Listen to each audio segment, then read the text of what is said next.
Hello friends, நம்ம Poco மொபைலை lock பண்ணிட்டு டாப்ல ஸ்வைப் பண்ணி பார்த்தீங்கன்னா கண்ட்ரோல் சென்டர் டிஸ்ப்ளே ஆகும். இது மாதிரி உங்க மொபைலை லாக் பண்ணதுக்கு அப்புறமா கண்ட்ரோல் சென்டர் டிஸ்ப்ளே ஆகிறது தேவையில்லாத ஒன்றுன்னு நினைக்கிறோம்.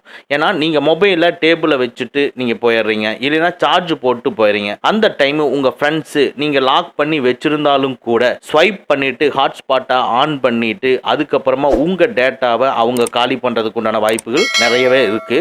அதனால உங்க மொபைலை லாக்ல இருக்கிற சமயத்தில் கண்ட்ரோல் சென்டர் டிஸ்ப்ளே ஆகக்கூடாதுன்னா உங்க போக்கோ மொபைல்ல செட்டிங்ஸை ஓபன் பண்ணிக்கங்க.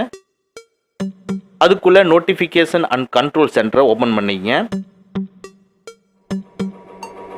அதில் லைட்டாக ஸ்க்ரோல் பண்ணி item shown on the lock screen after swiping down அப்படிங்கிறத கிளிக் பண்ணி இதுக்குள்ள கண்ட்ரோல் சென்டர் வந்து எனேபிள் இருக்கும். டிசேபிள் பண்ணிட்டு டோட்டலா வெளியே வந்துட்டு உங்க மொபைல்ல லாக் பண்ணி செக் பண்ணி பாருங்க. லாக் பண்ணிட்டு நீங்க மறுபடியும் ஸ்வைப் பண்ணி பாருங்க, உங்களுக்கு கண்ட்ரோல் சென்டர் டிஸ்ப்ளே ஆகாது. இது ஒரு யூஸ்ஃபுல்லான ஃபீச்சர். உங்க போக்கோ மொபைல்ல கண்டிப்பா கண்ட்ரோல் சென்டரை டிசேபிள் பண்ணி வச்சுக்கோங்க. ஓகே ஃப்ரெண்ட்ஸ், அவ்வளவுதான். இந்த வீடியோ உங்களுக்கு பிடிச்சிருந்தா லைக் பண்ணுங்க, உங்க நண்பர்களுக்கு மறக்காம ஷேர் பண்ணுங்க.